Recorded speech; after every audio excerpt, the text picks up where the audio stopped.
I have a dream. J'ai fait un rêve. J'ai fait un cauchemar, plutôt. Un cauchemar psychomoteur. On peut dire ça comme ça. Je vais vous raconter ça. Cela se passait lors d'un de mes très longs voyages que j'effectue à travers le pays, comme ça.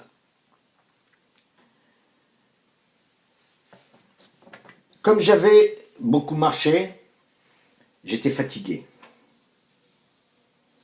Alors je vois une espèce de ferme, je me dis tiens, je vais m'arrêter.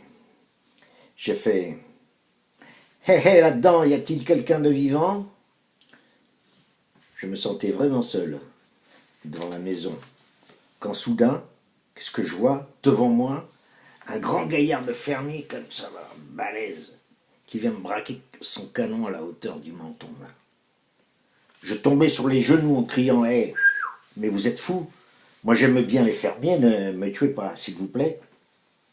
Il s'en est fallu d'un rien qu'il me tire comme un lapin. C'est vous l'espèce de vagabond qui vient pour mendier? J'ai dit non, non, non, non, non, je ne suis pas ce que vous croyez. En droit, je suis licencié. J'ai fait l'université, moi, monsieur. Alors arriva la fille qui s'appelait Rita. Elle semblait tout droit sortir de la Dolce Vita. Alors moi, je me mis en devoir de la m'adouer comme son père. Je lui dis, la jolie ferme que vous avez là, dites-moi, qu'est-ce qu'un étudiant connaît à l'agriculture qui me fait le vieux? J'ai répondu, braves gens, moi, je suis un puits de culture.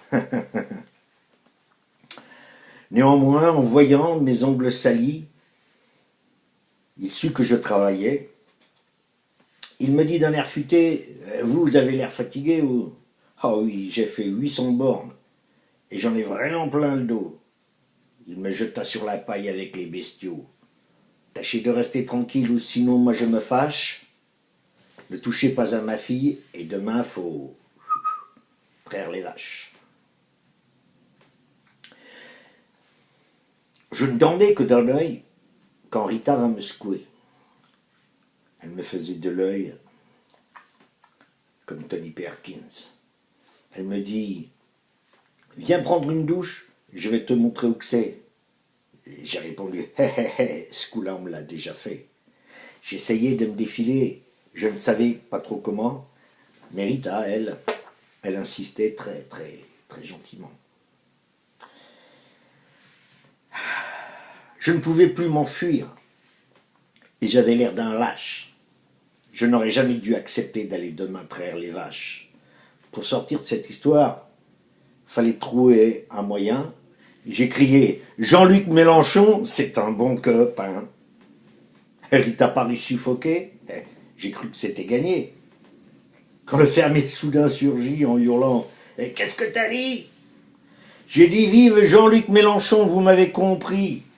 Il me tomba sur le dos à bras raccourcis. Rita parla de sa mère qui dormait au cimetière, tandis que le vieux me flanquait un coup dans le buffet. Oh, en enfer, je t'expédie si tu ne t'en vas pas tout de suite.